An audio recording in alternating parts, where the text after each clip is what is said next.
Shalom Bapak Ibu, Saudara yang terkasih dalam Tuhan Yesus Kristus. Sungguh luar biasa kesempatan hari ini kita boleh kembali lagi bersama-sama bersekutu beribadah di dalam Tuhan. Mari Bapak Ibu, kita akan siapkan hati kita, hidup kita, memberikan yang terbaik bagi Tuhan lewat setiap pujian kita, mazmur kita, penyembahan kita. Mari kita datang pada Tuhan. Kami bersyukur Tuhan, saat ini Tuhan, kami boleh kembali lagi Tuhan, menikmati kasih hadirat-Mu Yesus. Saat ini Bapa, kami mau bawa hidup kami mau bawa hati kami Tuhan, untuk memuji mengagungkan nama Tuhan. Biarlah Yesus, ketika kami menaikkan pujian kami, mengangkat tangan kami, maka Engkau boleh hadir memenuhi hidup kami. Kami boleh merasakan hadirat-Mu, kami boleh merasakan kuasa-Mu Tuhan. Terima kasih Bapa, terima kasih Roh Kudus. Engkau hadir saat ini Tuhan. Kami percaya Yesus. Tuhan hadir di bait kudus-Nya. Haleluya. Terima kasih Tuhan. Haleluya. Tuhan hadir di bait kudus-Nya, saat umat mencari wajah-Nya, berseru, berdoa, bersujud menyembah, dan menikmati kehadiran-Nya. Tuhan mau dekat dengan umat-Nya, yang datang dengan segenap hatinya, berseru, berdoa, bersujud menyembah, dan menikmati kehadiran-Nya. Hadirat-Mu, hadirat-Mu memenuhiku, hadirat kudus-Mu penuhi bait-Mu, dan ku tersungkur menyembah-Mu. Yang ku nampak hanya kemuliaan-Nya. Haleluya. Tuhan hadir di bait kudus-Nya. Tuhan hadir di bait kudus-Nya, saat umat mencari wajah-Nya, berseru, berdoa, bersujud menyembah, dan menikmati kehadiran-Nya. Tuhan mau dekat dengan umat-Nya, yang datang dengan segenap hatinya, dengan segenap hatinya, berseru, berdoa, bersujud menyembah, dan menikmati kehadiran-Nya. Oh, hadirat-Mu Tuhan, hadirat-Mu memenuhiku, hadirat kudus-Mu penuhi bait-Mu, dan ku tersungkur menyembah-Mu. Yang ku nampak hanya kemuliaan. Hadirat-Mu, hadirat-Mu memenuhiku, hadirat kudus-Mu penuhi bait-Mu, dan ku tersungkur menyembah-Mu. Yang ku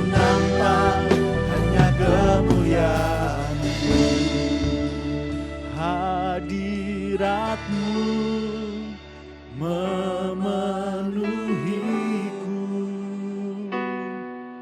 hadirat kudus-Mu penuhi bait-Mu, dan ku tersungkur menyembah-Mu. Yang ku nampak hanya kemuliaan hadirat-Mu memenuhi. Amin.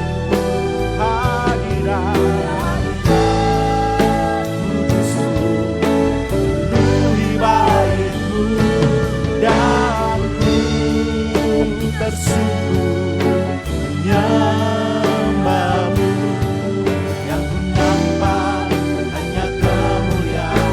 Dan kami mau tersungkur Tuhan, dan ku tersungkur menyembah-Mu.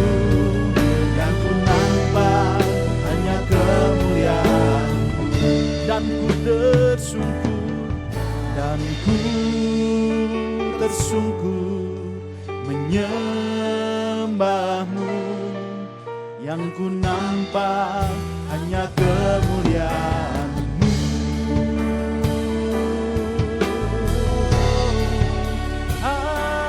Hadirat-Mu memenuhi hati kami Yesus, memenuhi hidup kami. Hadirat-Mu Tuhan, kami mau menikmatinya Tuhan, kami mau merasakan kasih-Mu Yesus. Oh, kami menyembah, kami memuji, bersyukur Yesus Tuhan. Terima kasih buat kasih-Mu. Kami percaya di dalam hadirat-Mu ada kesembuhan, di dalam hadirat-Mu ada kemenangan, di dalam hadirat-Mu ada kelepasan. Haleluya. Terima kasih Tuhan, terima kasih Roh Kudus. Kau puaskan, Kau penuhi setiap hati kami Tuhan, setiap kehidupan kami Tuhan. Haleluya, haleluya. Terima kasih Yesus. Kami bersyukur Tuhan, memiliki Allah yang begitu besar dahsyatnya Engkau Tuhan. Engkau Allah yang sanggup membuat hidup kami terpesona oleh karena kasih-Mu yang luar biasa. Haleluya. Kau Allah yang besar, Kau Allah yang besar, ajaib dan mulia. Kau Yesus yang selalu membuatku terpesona. Segala pujian bagi-Mu ya Tuhan. Hanya Kau yang layak. Kau Allah yang besar, Kau Allah yang besar, ajaib dan mulia. Kau Yesus yang selalu membuat terpesona. Segala pujian bagi-Mu ya Tuhan. Hanya Kau yang layak. Dengan segenap hati kita, Kau Allah yang besar, Kau Allah yang besar, ajaib dan mulia. Kau Yesus yang selalu membuatku terpesona.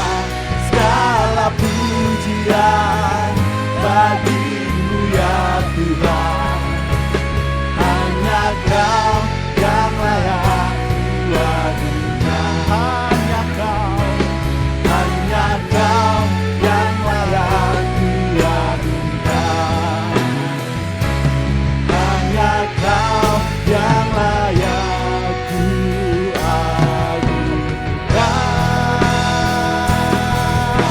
bersama katakan, Kau Allah yang besar.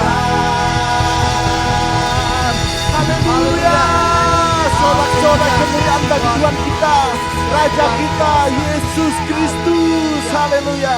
Mari saudara yang siap memuji, bersorak, memuliakan nama Tuhan bersama katakan, amin. Haleluya. Api kemuliaan Tuhan tercurah bagi setiap umatnya. Haleluya. Dengarkanlah suara nafiri memanggil setiap umatnya. Mari kita bertepuk tangan bersama-sama saudara.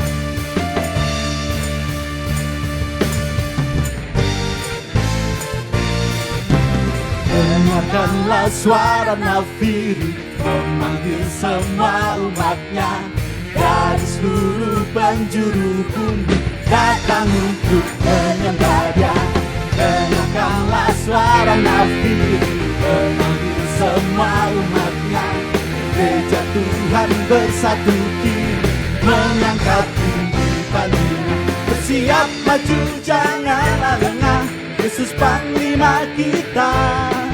Kenakan semua senjata Allah dalam kuasa Roh Kudus. Api kemuliaan, api kemuliaannya tercurah dari surga, penuhi kami semua. Bangkitlah gerejanya, api kemuliaannya tercurah dari surga. Kitakan pada dunia bahwa Yesuslah Raja segala raja. Dengarkanlah suara nafiri memanggil semua umatnya dari seluruh penjuru bumi datang untuk menyembah Dia. Dengarkanlah suara nafiri memanggil semua umatnya, gereja Tuhan bersatu kini mengangkat tinggi panglima. Siap maju janganlah lengah, Yesus panglima kita. Kenakan semua senjata Allah dalam kuasa Roh Kudus. Api kemuliaannya tercurah dari surga, penuhi kami semua. Bangkitlah gerejanya, api kemuliaannya tercurah dari surga.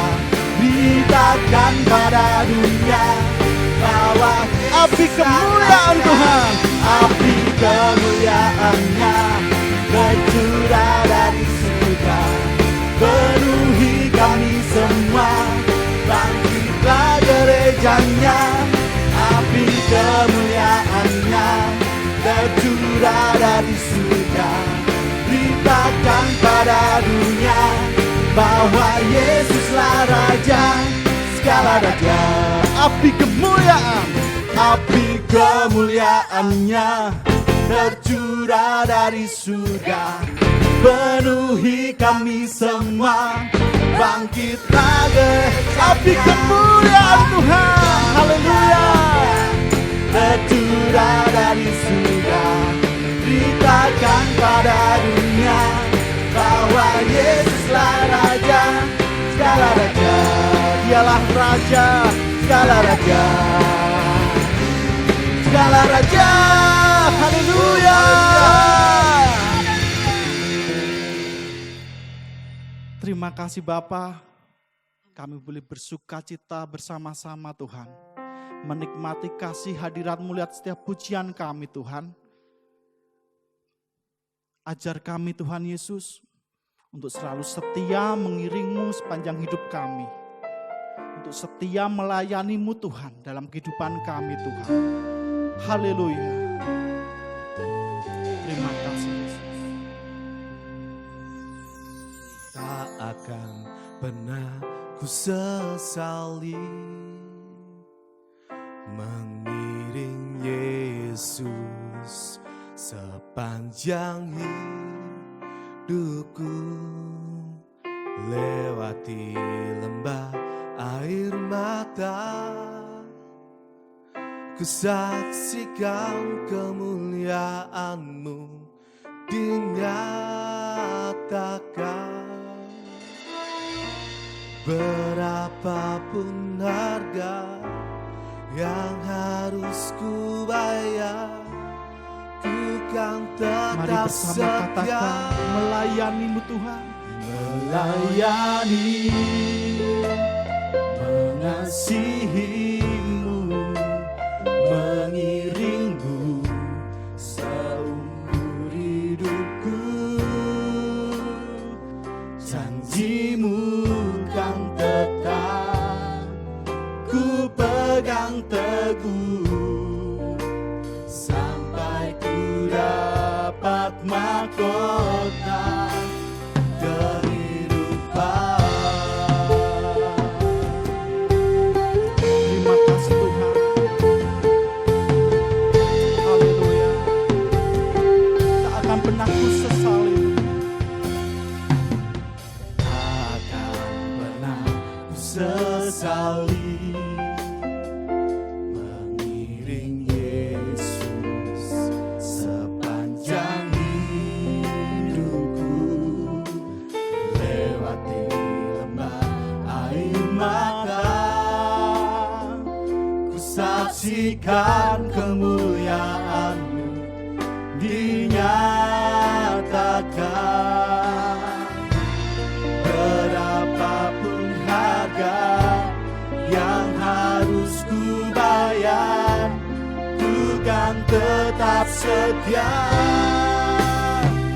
melayani, mengasihi-Mu, mengiring-Mu seumur hidupku. Janji-Mu kan tetap ku pegang teguh, sampai ku dapat Melayani Tuhan. mengasihi-Mu, mengiring-Mu seumur hidupku.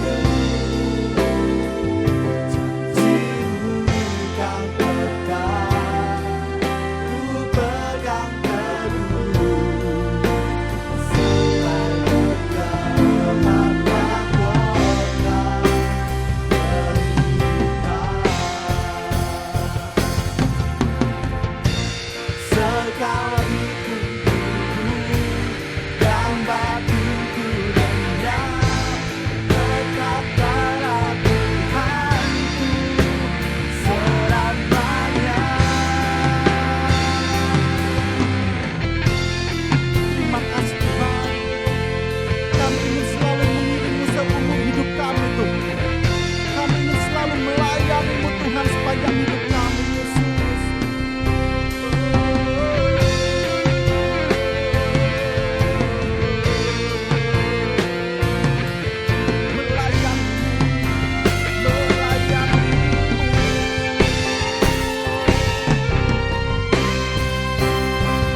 Melayani, mengasihi, mengiring-Mu seumur hidupku. Janji-Mu Janji-Mu kan tetap ku pegang teguh, sampai ku dapat melayani-Mu Tuhan. Dan waktu selanjutnya kami serahkan pada Bapak Gembala.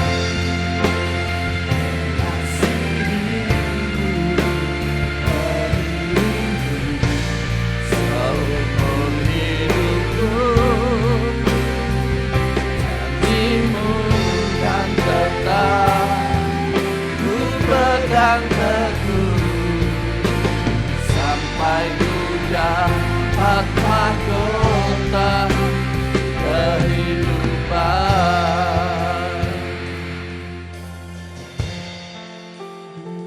Janji-Mu kan tetap ku pegang teguh, sampai ku dapat mahkota kehidupan. Katakan janji-Mu tetap ku pegang. Kan tetap Ku pegang pegang teguh sampai ku dapat mahkota kehidupan.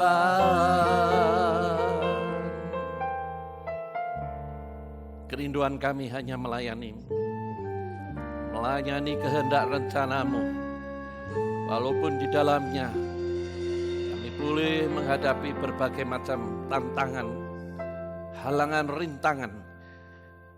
Kami harus bayar harganya dengan menyalibkan kedagingan kami. Tetapi kami tahu janji-Mu jauh lebih indah. Persoalan penderitaan yang kami alami tidak seberapa dibandingkan dengan kemuliaan yang Kau rencanakan. Oleh sebab itu ya Tuhan, kuatkan kami supaya kami tetap berpegang teguh kepada janji-Mu, berpegang teguh kepada rencana dan kehendak-Mu, sehingga akhirnya kami boleh melihat semua yang indah yang Tuhan rencanakan terjadi dalam hidup kami sebagai umat pilihan-Mu. Kini waktunya kami duduk diam mendengar firman-Mu. Berfirmanlah Tuhan, supaya kami tahu makin mengerti apa yang menjadi kehendak rencana-Mu dalam hidup kami. Kami percaya Roh Kudus akan menolong kami yang haus dan lapar akan firman-Mu untuk mendapatkan hikmat dan pewahyuan, sehingga kami boleh menangkap seutuhnya kebenaran firman yang akan Kau sampaikan pada kesempatan ibadah ini. Di dalam nama Tuhan Yesus kami ucap syukur dan pohonkan doa sembahyang ini. Amin. Puji Tuhan Bapak Ibu, udah lama tidak ketemu ya, ketemunya selalu lewat online. Saya percaya Tuhan menjaga, melindungi kita tetap ya ibadah lewat online. Saya percaya Tuhan itu baik dan selama-lamanya baik. Yang penting kita mendekat. Ya, pasti kita akan merasakan ketenangan, tidak ada kekhawatiran, tidak ada ketakutan. Karena percaya Tuhan menjamin dan memelihara hidup kita. Amin. Nah, kesempatan yang indah pada ibadah online kali ini, saya akan menyampaikan satu tema, apa yang menjadi penggerak kehidupan. Yang memotivasi, yang mendorong, membuat orang antusias, fokus, apa ini? Nah, ini kan penting, ya. Sama saja, siapa yang menuntun kita kepada tujuan, itu juga menentukan apa yang Tuhan rencanakan bisa kita alami. Jadi ini ada hubungannya dengan firman yang saya bagikan minggu yang lalu. Nah, oleh sebab itu, kalau Bapak Ibu tidak mengikuti atau belum melihat atau mengikuti ibadah lewat online minggu yang lalu, lihat dulu yang lalu. Baru akan menangkap, karena ini ada sambungannya ya. Nah, judulnya adalah apa yang menjadi penggerak kehidupan. Nah, kata kerja penggerak itu adalah mengarahkan, membimbing dan mengendalikan. Jadi siapa yang mengarahkan tujuan hidup kita? Aku atau Tuhan? Kehendak rencananya. Nah, kalau aku, ya Bapak Ibu akan rugi. Karena rencana Tuhan dalam hidup Bapak Ibu jauh lebih besar, jauh lebih indah daripada rencana kita sendiri. Jadi siapa yang mengarahkan masa depan itu menentukan. Ya. Kemudian siapa yang membimbing? Ya, berdasarkan orang-orang pintar ya, atau berdasarkan logika kita. Atau yang membimbing kebenaran firman Tuhan. Itu menentukan. Ya. Kita menuju ke arah mana, itu yang menentukan. Ya, jadi seluruh kehidupan ini siapa yang mengendalikan? Masih aku, logika, falsafah hidup kita, pengaruh kata orang dunia, ataukah firman? Nah, kalau kita firman berarti kita sedang on the track, hidup di jalan yang benar. Ya, karena yang menggerakkan kebenaran firman. Ini penting Bapak Ibu. Kita melihat contohnya, ya. Contohnya, yang pertama.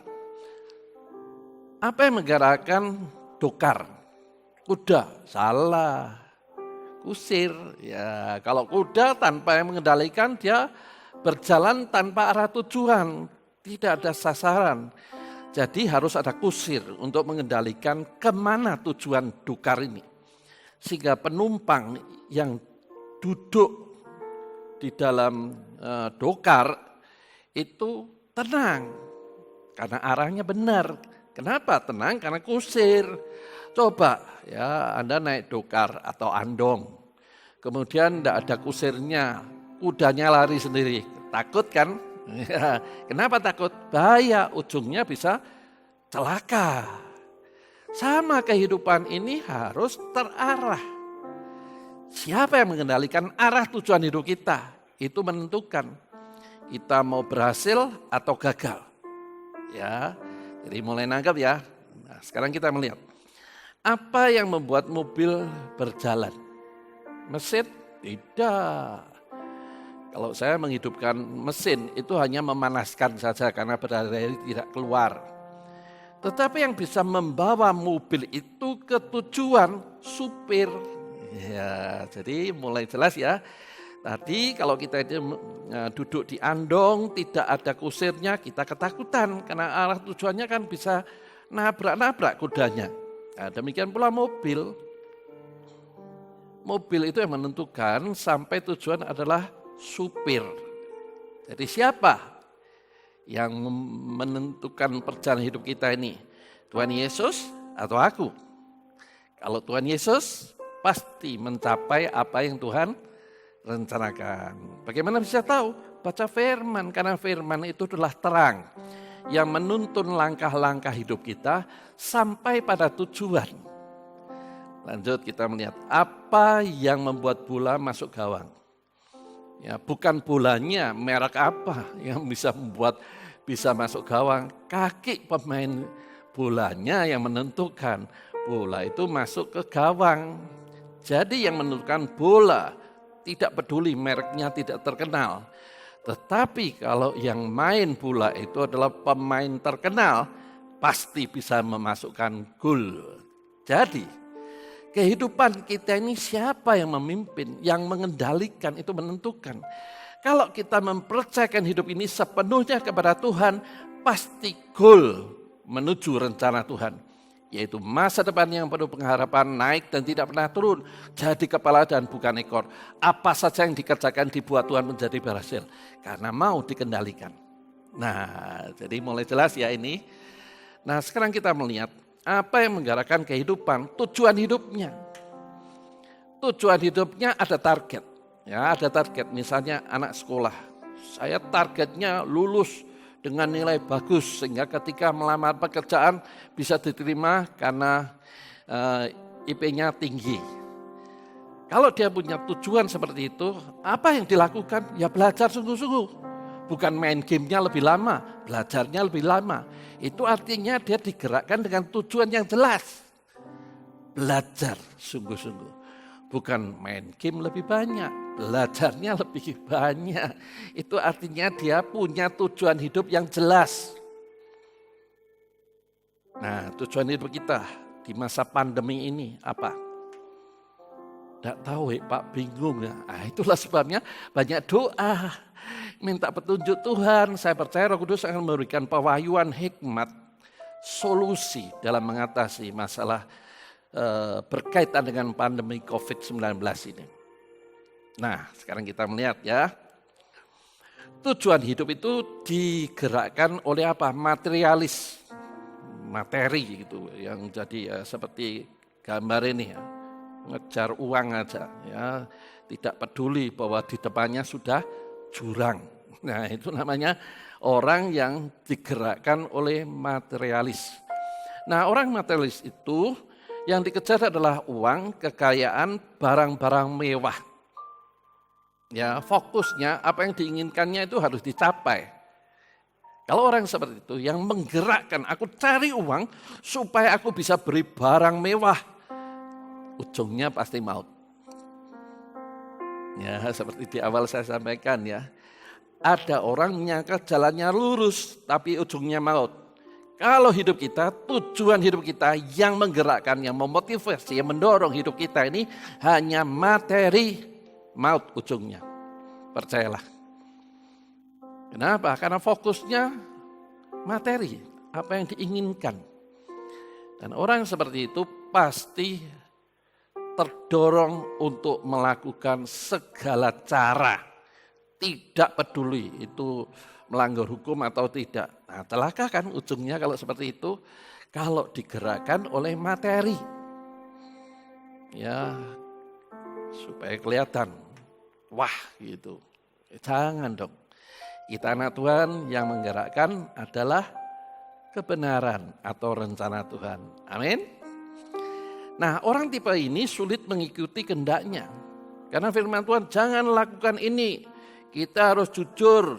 Berusaha ini harus betul apa adanya. Misalnya, kita jual KW3, tapi ngomong KW1. Wah, tidak jujur seperti itu. Kenapa? Karena KW3 murah, jualnya tinggi. Itu pasti tidak sesuai kehendak Tuhan. Nah, ujungnya apa? Dituntut malah. Ya, karena menipu.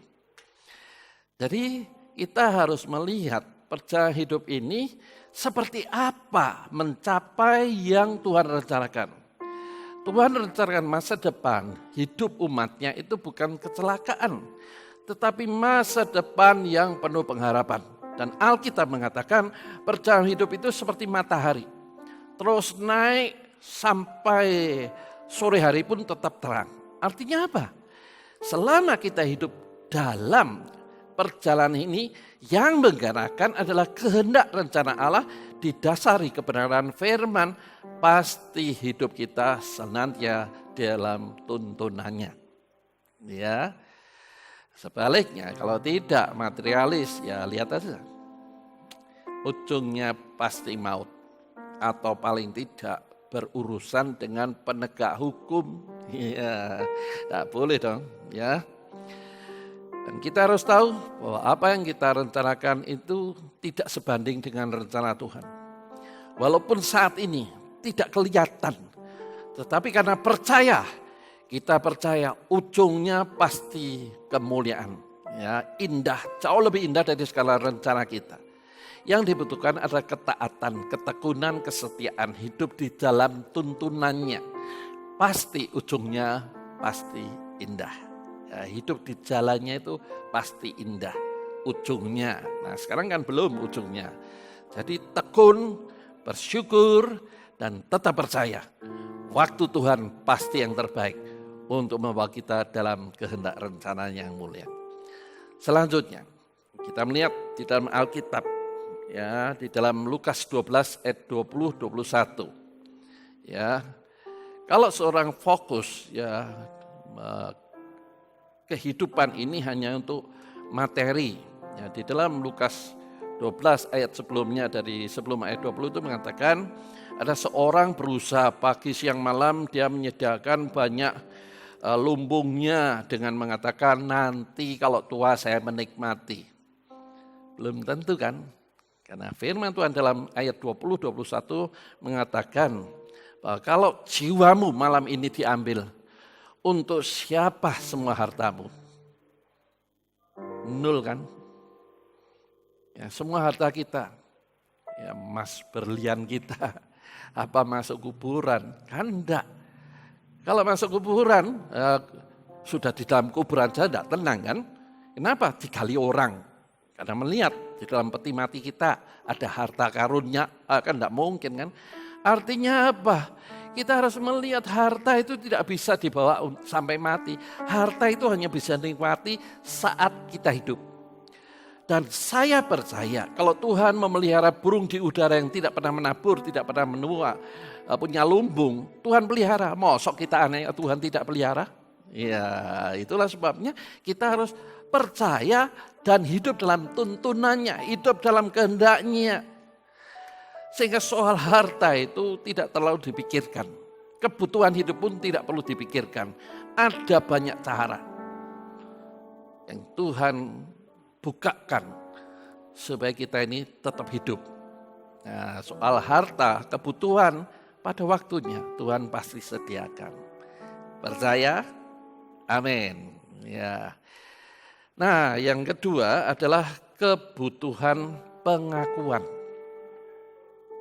Jadi orang seperti narsis, pakaian, potongan rambut, pakaian yang banyak lubangnya supaya kelihatan, wah semua orang matanya tertuju gitu misalnya.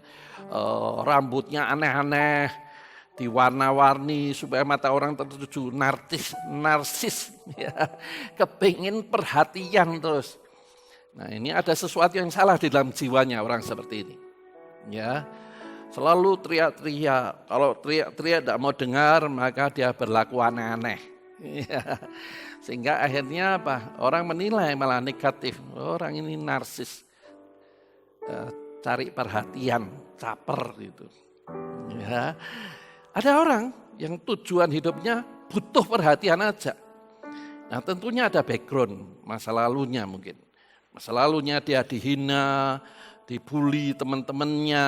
Nah ketika dia punya uang, waduh pasti dia menunjukkan bahwa aku punya uang gitu. Nah orang yang seperti ini yang butuh pengakuan, pasti yang dikejar adalah bagaimana bisa menjadi orang penting. Ya dianggap orang kaya, walaupun mungkin barang-barangnya branded tapi utang. Nah, ini kan celaka seperti itu. Ya, atau dianggap sebagai seorang sukses. Misalnya ini, saya pergi keluar kerja di luar kota, setahun 2 tahun baru pulang. Ketika pulang saya mbak mobil, ternyata mobil rental. Nah itu orang yang cari perhatian. Ngapain? Tidak ada gunanya kan. Nah kenapa? Backgroundnya karena dia digerakkan untuk selalu hidupnya, kemampuannya, kondisinya, fisiknya itu diakui orang.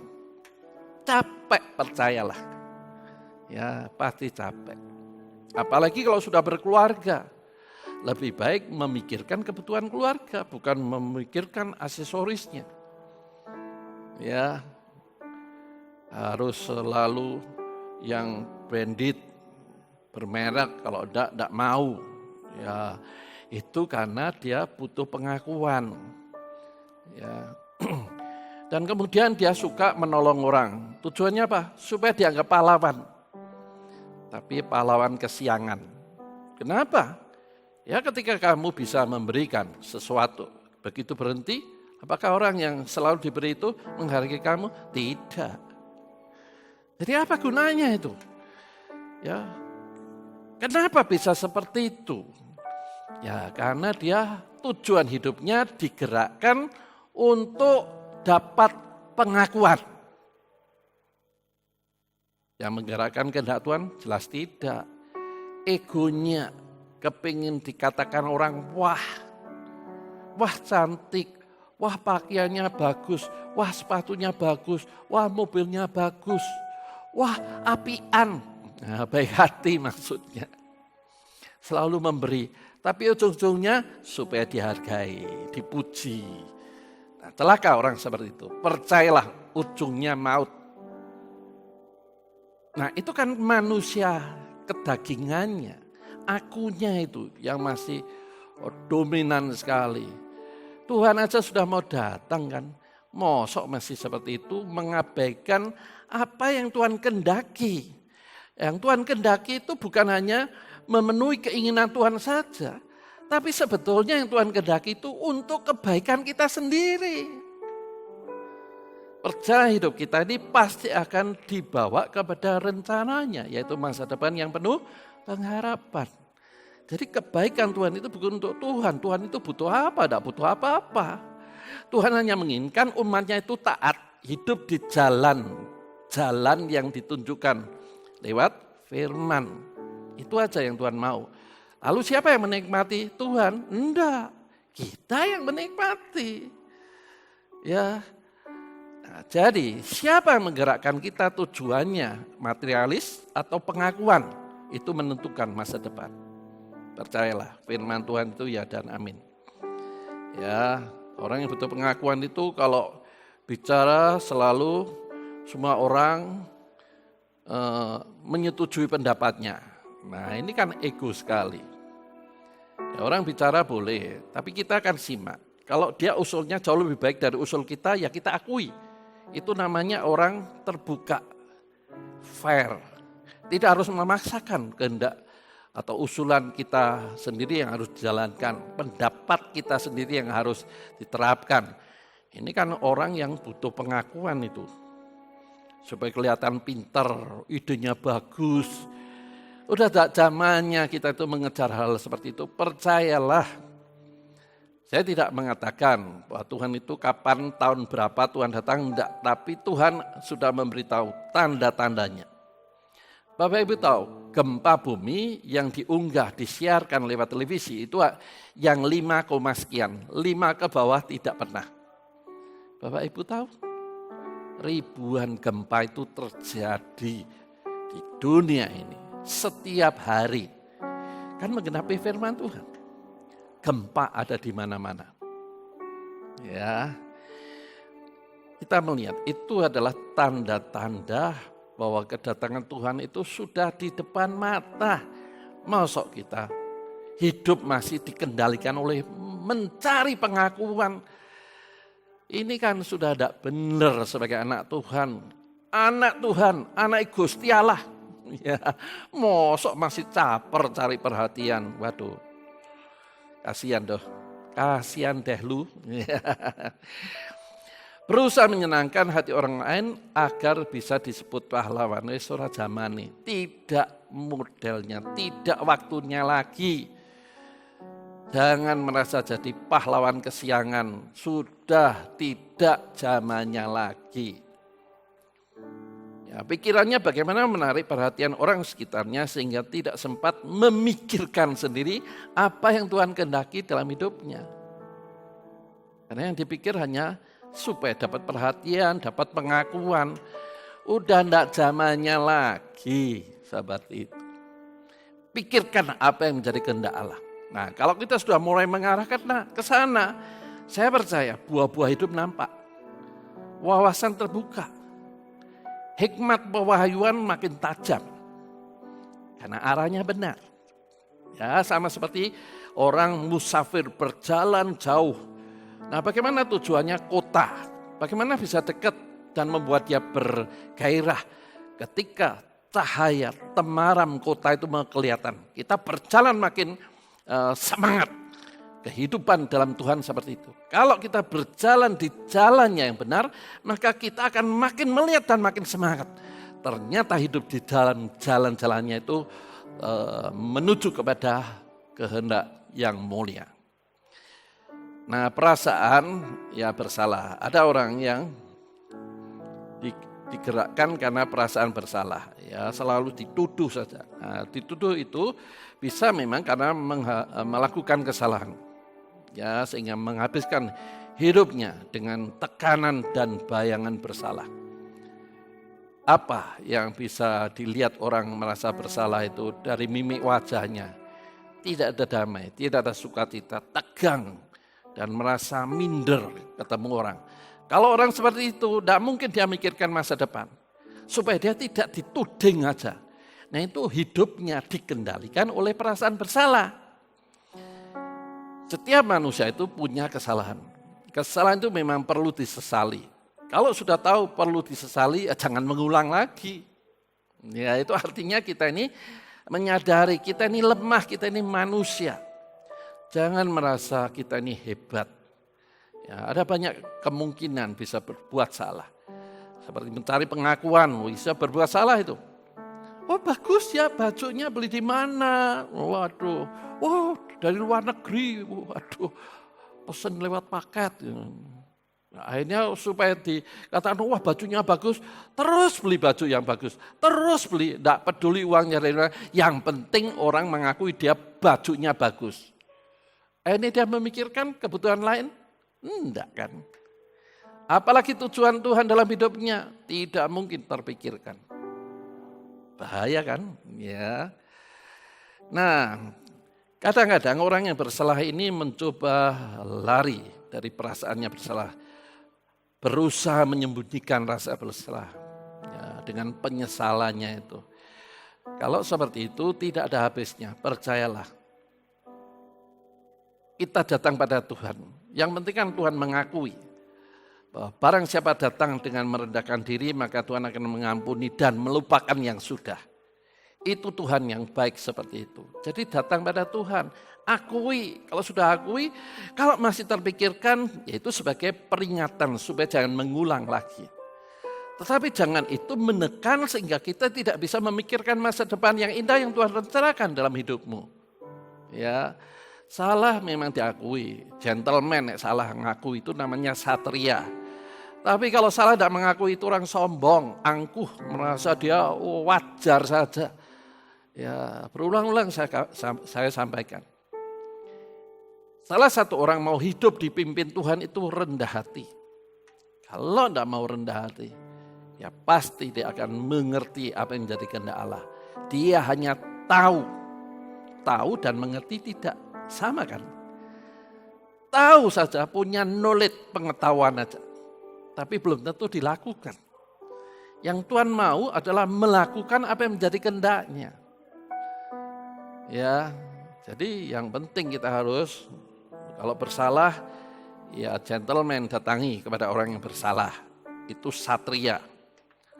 Ya, jangan wajar orang ini, wajar itu orang sombong itu. Alkitab mengatakan dalam Matius itu, ayat 24, 25, 26 itu mengatakan, barang siapa kamu bersalah, akui dengan jujur, berdamai. Kalau tidak, kamu terbelenggu dalam penjara. Dan Tuhan tidak mau mendengar doa. Nah, lebih celaka lagi kan, akui aja kalau kita salah. Ya, di hadapan Tuhan kalau misalnya itu kesalahan yang sangat konyol dan tidak seharusnya tidak dilakukan, ngakui aja dalam Tuhan. Tuhan pasti melupakan yang sudah. Amin. Kalau kita bersalah pada orang, pada organisasi, akui dong, gentleman. Iya memang saya salah. Itu gentleman, itu satria. Bukan sudah salah ngeyel malah marahi orang lain. Itu kan orang sombong itu, seorang seperti itu. Ya. Sekali lagi saya ingatkan, Tuhan sudah di depan mata. Mari kita siapkan diri, hidup yang berkenan, hidup yang benar. Ya, supaya akhirnya apa yang indah yang Tuhan rencanakan boleh terjadi. Nah, orang seperti itu kalau terus terbelenggu dengan perasaan bersalah, maka sepanjang umur hidupnya terus dibayangi perasaan itu tanpa disadari. Orang itu sedang menghukum dirinya. Dan setan itu pasti senangnya seperti itu. Oh iya, tidak mungkin, wah tidak layak kamu. Memang tidak layak untuk menjadi manusia. Udah bunuh diri aja. Wah, itu dipengaruhi oleh setan dalam pikiran. Karena setan itu hanya mempengaruhi dalam pikiran. Setan tidak bisa masuk dalam hidup orang percaya yang sudah lahir baru. Karena di dalam diri orang percaya itu ada Roh Kudus. Roh manusia supaya bisa hidup dan Roh Kudus. Roh itu bersama dengan Roh Allah mengaku Yesus Tuhan. Artinya dalam diri kita ini ada Roh Kudus. Dan mungkin roh setan masuk dalam diri kita. Ya, lalu bagaimana Pak masuknya? Di pikiran.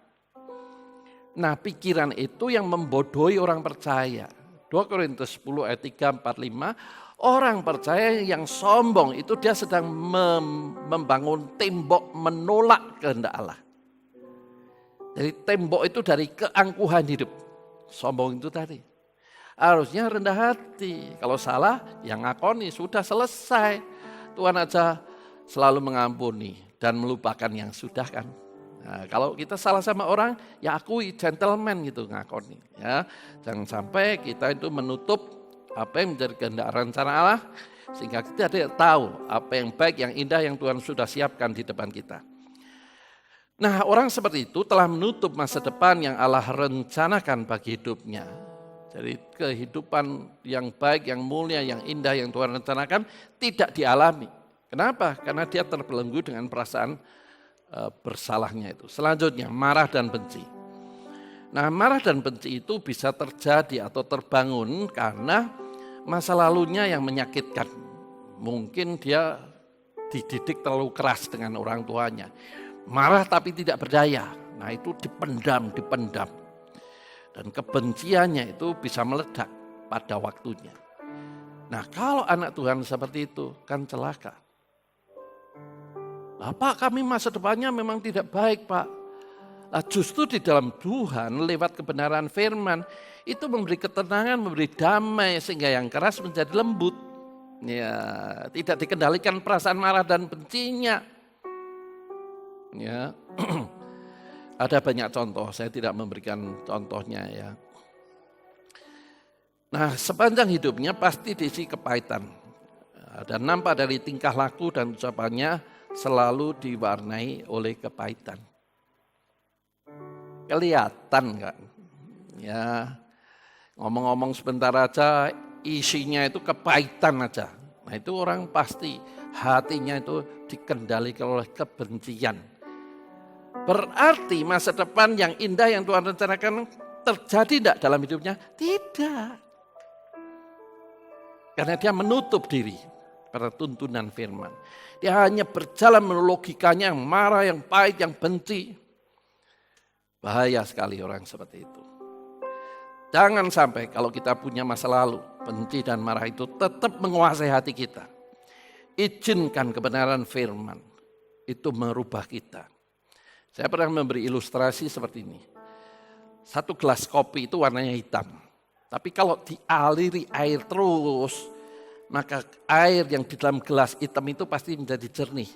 Artinya apa? Kebencian dan perasaan bersalah itu akan selesai dengan air kehidupan, firman. Sehingga airnya hati kita jernih kembali.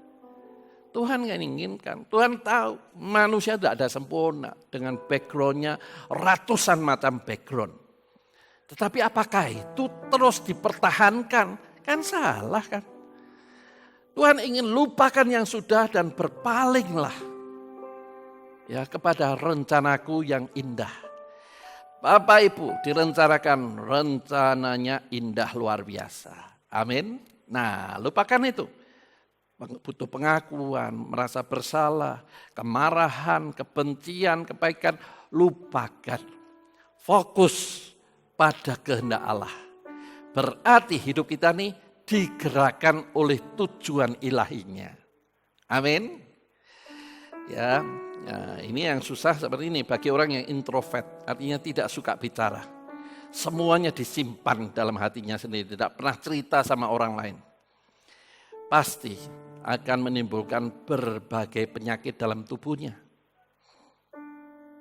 Medis sudah menunjukkan orang yang marah, benci, pahit itu daya tahan tubuhnya langsung menurun. Kalau daya tahan tubuhnya menurun, otomatis kan banyak penyakit, kuman, virus, bakteri mudah masuk dalam tubuhnya karena daya tahan tubuhnya lemah. Kenapa daya tahan tubuhnya lemah? Karena kebencian, kemarahan, dan kepahitan hatinya. Siapa yang rugi? Diri sendiri kan.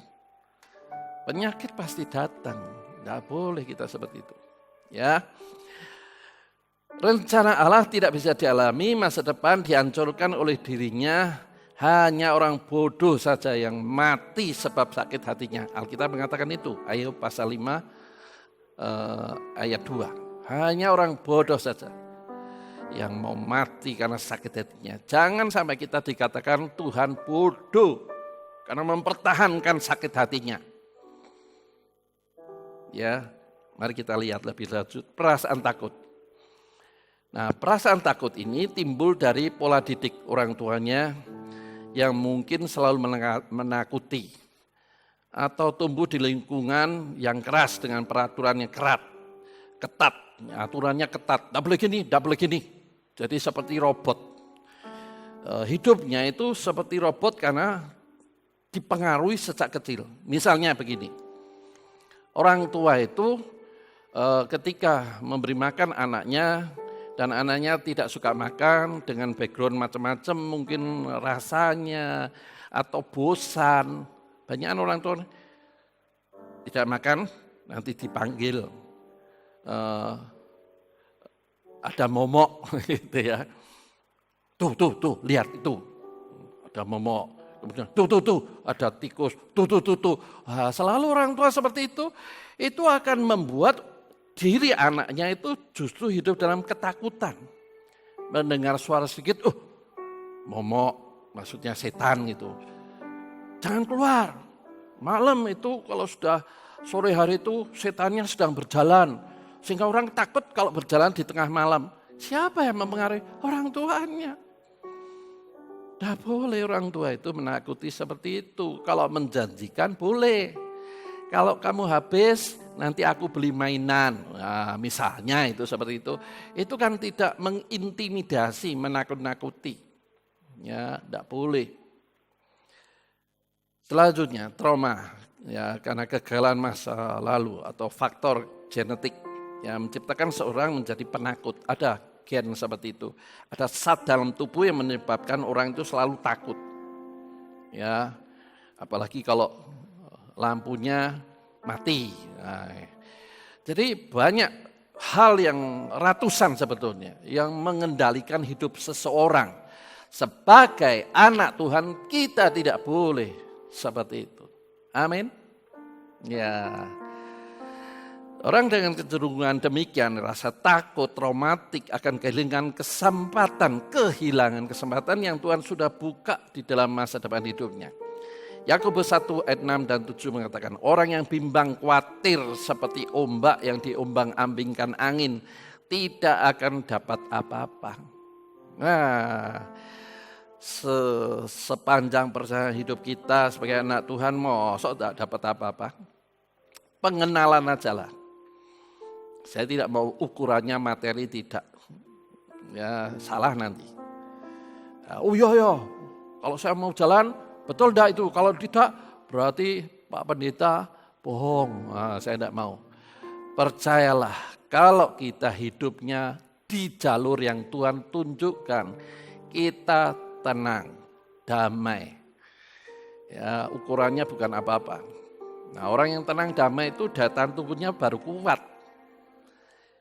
Sekarang kita melihat jalan yang benar atau salah dalam keputusan. Ya.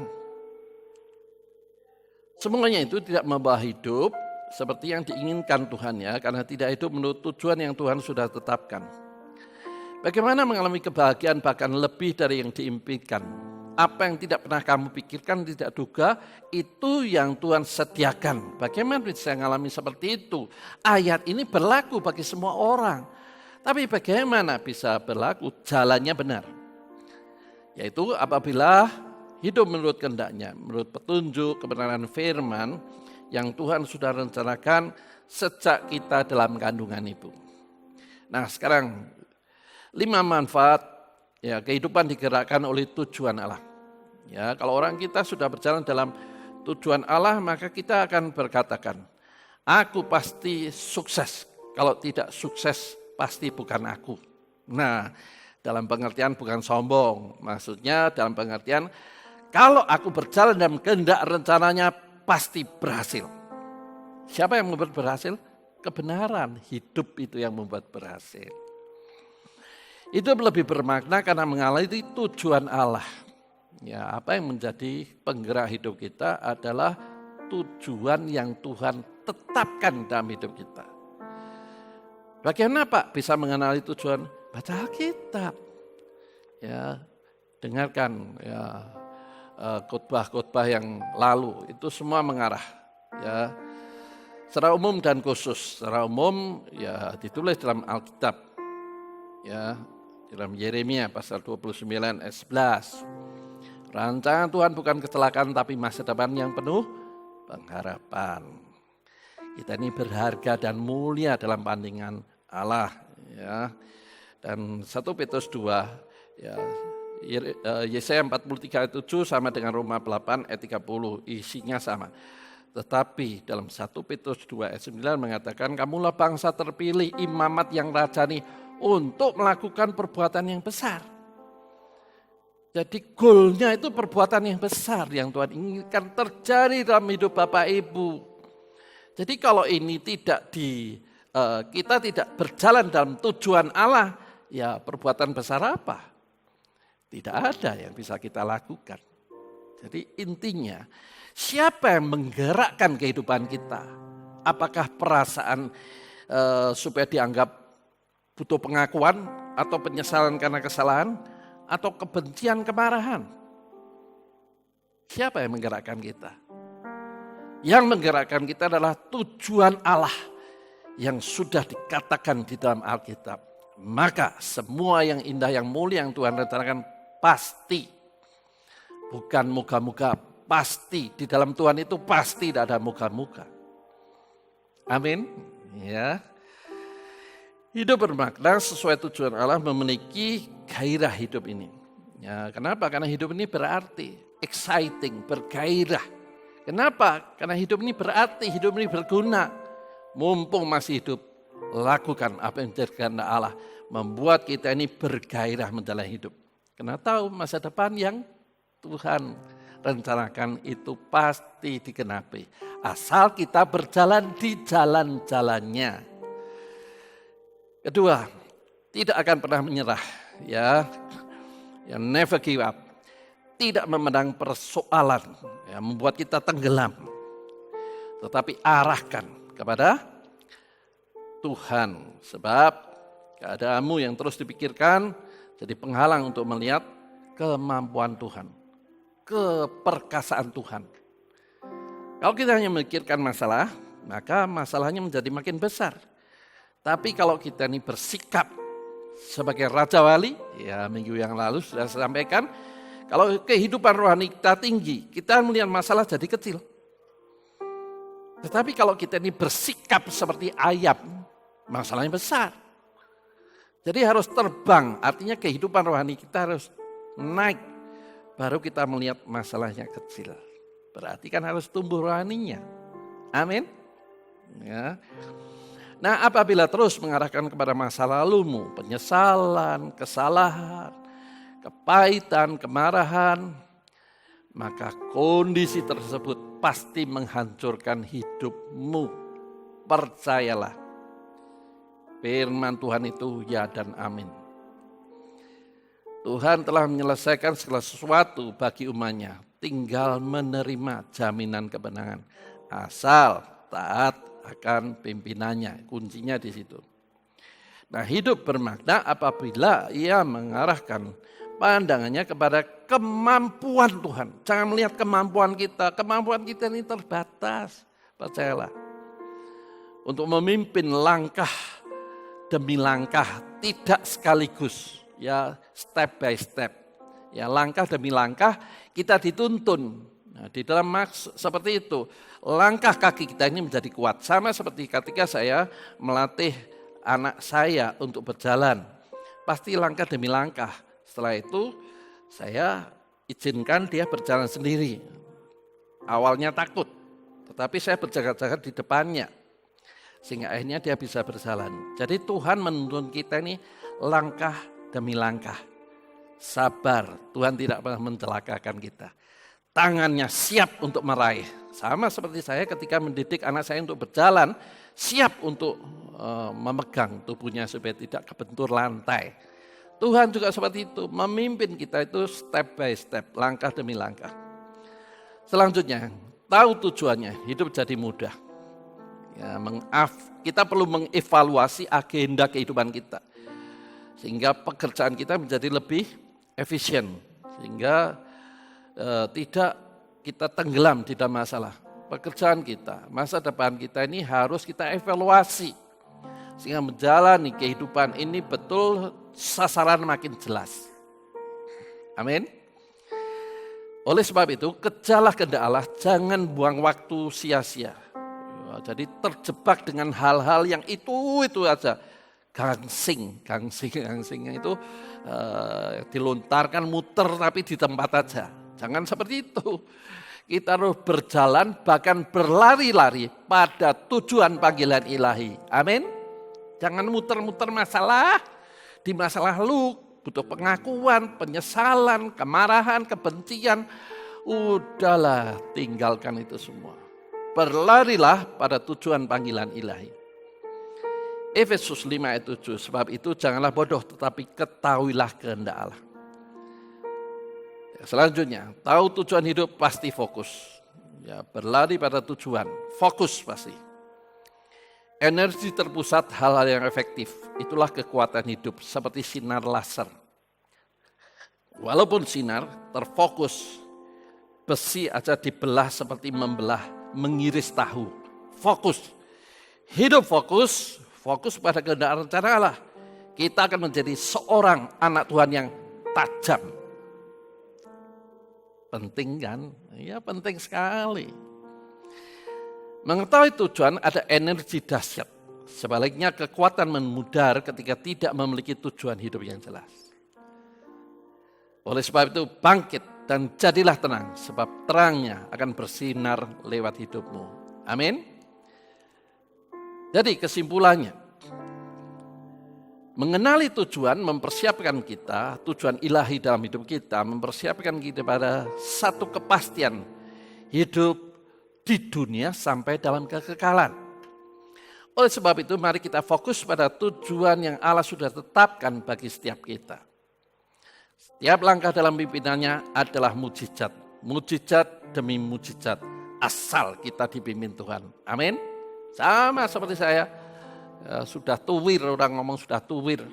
Dalam waktu-waktu seperti ini, waduh disibukkan harus mempersiapkan khotbah, renungan harian tiap hari. Tuhan memberikan kekuatan, Tuhan berhikmat, asal tujuannya benar.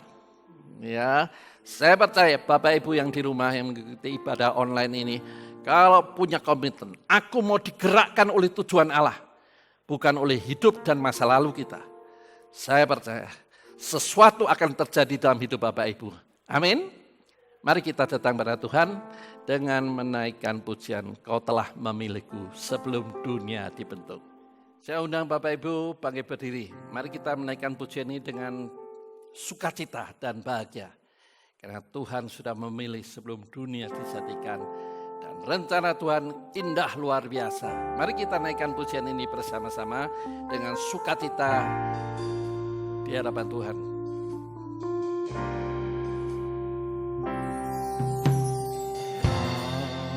Telah memilihku sebelum dunia dibentuk, betapa aku bersyukur padamu, ya Tuhan.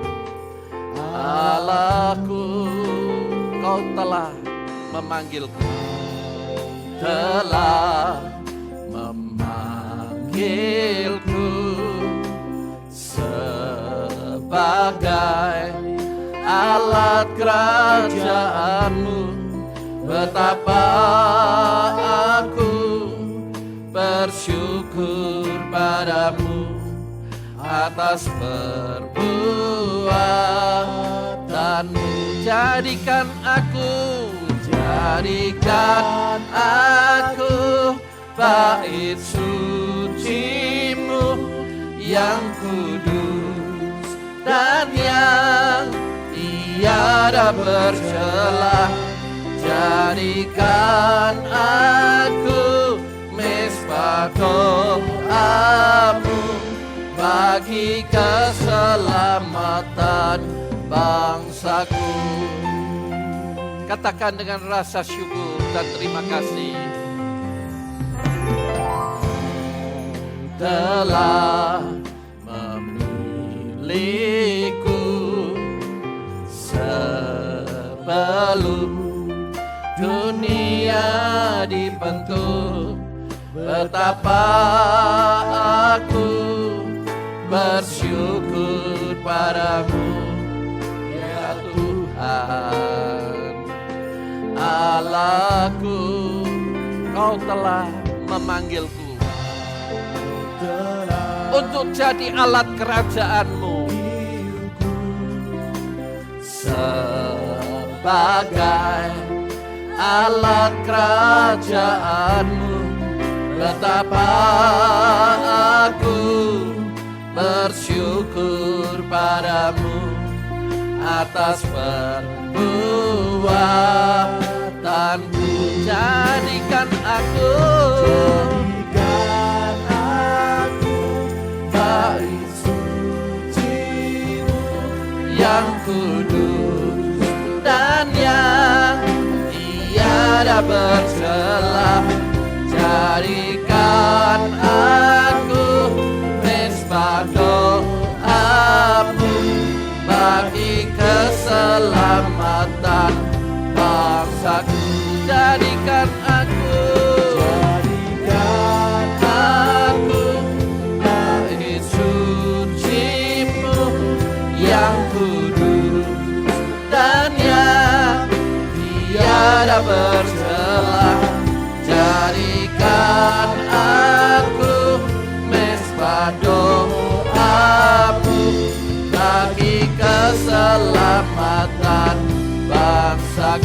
bagi keselamatan,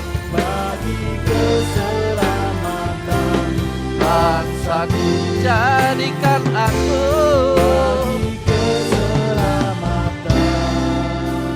bangsaku.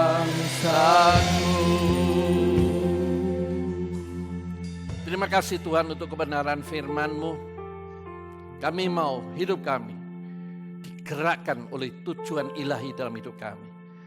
Tolong kami, sebab kami percaya Tuhan, kalau kami tenggelam dalam masa lalu, dalam keinginan, dalam logika, dalam persepsi yang salah, maka kami sangat rugi sebagai anak Allah. Tidak bisa menggenapi rencana Allah yang jauh lebih indah dari rencana kami. Kami mau Tuhan untuk hidup dalam rencana-Mu. Bila kuasa Roh Kudus menolong, memampukan kami, dan berikan kami hati baru, hati yang penuh dengan kerendahan, menyadari tidak mampu menjalani kehidupan dengan kekuatan, dengan persepsi yang kami ukur sendiri. Kami percaya firman yang sudah kami dengar tidak akan kembali dengan sia-sia. Ketika kami membuka hati, maka benih firman adalah jatuh di tanah yang subur, pasti tumbuh. Sehingga langkah demi langkah kami merasakan tuntunan bimbingan Tuhan secara nyata dalam hidup kami. Terima kasih untuk firman-Mu, kami terima dengan penuh ucapan syukur di dalam nama Tuhan Yesus. Setiap kita yang percaya katakan amin. Bapak Ibu, mari kita dengarkan pengumuman ini. Pengumuman minggu ini adalah sebagai berikut. Pada masa siaga COVID-19, mari saudara tetap menjaga kesehatan. Kita terus membangun kehidupan rohani secara pribadi maupun bersama keluarga di rumah masing-masing. Tetaplah berdoa untuk keluarga, gereja, kota, bangsa, dan negara kita. Meskipun ibadah kita laksanakan secara online, mari tetap memberikan persembahan seperti ketika kita beribadah setiap minggu di gereja. Persembahan dapat diserahkan kepada bendahara gereja, Bapak Yusak Hartono, melalui rekening atau dimasukkan ke kotak persembahan yang ada di gereja. Gereja buka setiap hari pukul 10 pagi sampai 3 sore. Demikian pengumuman minggu ini, Tuhan Yesus memberkati. Baik Bapak Ibu, kita sudah diberkati lewat ibadah online ini. Amin. Mari Bapak Ibu angkat kedua tangan untuk menerima berkat Tuhan. Bapak Surgawi, setelah Engkau menyampaikan isi hatimu, sekarang waktunya Engkau memberkati setiap jemaat-Mu yang mengikuti tayangan ibadah online ini, di mana saja mereka berada, baik di dalam Pulau Jawa maupun di luar Pulau Jawa. Tuhan memberkati, melindungi seperti biji mata Allah. Tuhan juga memberikan kesehatan, kekuatan. Bahkan saat ini mungkin badannya ada yang tidak enak. Hamba mohon di dalam nama Tuhan Yesus jamah dan pulihkan. Mereka letih lesu, Tuhan berikan semangat roh yang menyala-nyala. Sehingga mereka exciting, bergairah menjalani kehidupan karena tahu siapa yang memimpin perjalanan hidup mereka. Yaitu Allah yang mengatur alam semesta dengan sempurna. Pasti mengatur hidup anak-anak-Mu juga dengan sempurna. Oleh sebab itu, biarlah berkat Allah Bapa, kasih setia dari Tuhan Yesus dan pimpinan pertolongan Roh Kudus menyertai jemaat-Mu. Sehingga akhirnya mereka boleh mengalami apa yang Tuhan rencanakan. Hidupnya terus naik dan tidak pernah turun. Mencari kepala dan bukan ekor. Apa saja yang dikerjakan yang tidak bertentangan dengan firman Tuhan, dibuat Tuhan menjadi berhasil. Supaya hidup umat-Mu, nama Tuhan dipermuliakan.